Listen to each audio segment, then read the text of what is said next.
and we really did not know what to expect. I can tell you that it was a real eye-opener in many ways. The school is established and run by Rupert, and he will be talking about his work shortly.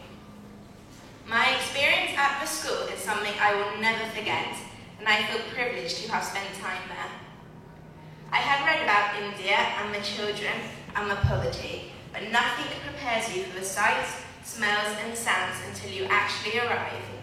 I can truly say it was a shock to the system.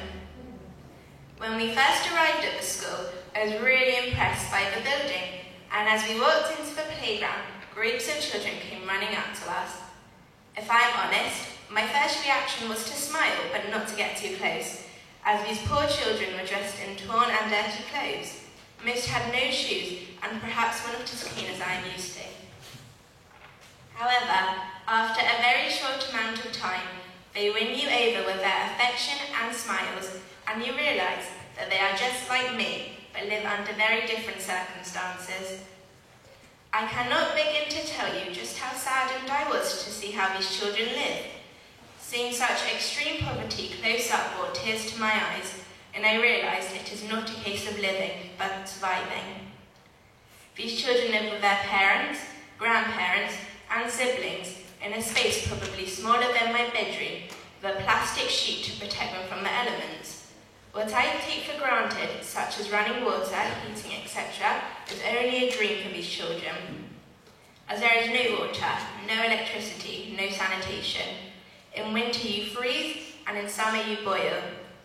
These children have nothing material. Even most of their clothes are donated. But what they do have is a zest for life and a lot of love to give. They crave affection, and before long I had them sitting on my lap, playing games with me and cuddling them, and I could feel a strong bond growing with all of them. The children that are lucky enough to attend the school are given amazing care, education and medical attention. Unfortunately, there is not enough room or classes in the school for all the children, so in the evening, the doors are open for the less fortunate children to receive a hot meal, the only food they would have had all day.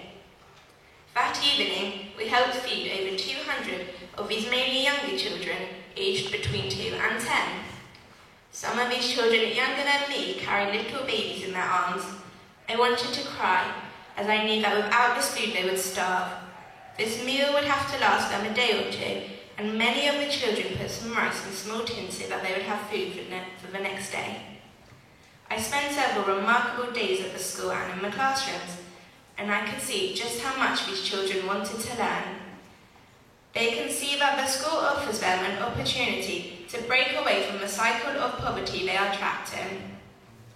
They take nothing for granted and appreciate everything, and it has made me determined to help as much as I can.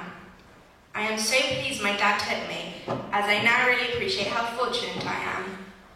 With Rupert's permission, and if my dad will take us, we would love to go back next year and help in the classrooms. Doing my little bit will help change the life of others less fortunate than me. Rupert, thank you for allowing us to visit, and I can honestly say that it was the most uplifting and inspiring experience of my life to date. Thank you for listening, and please let me introduce you to Rupert.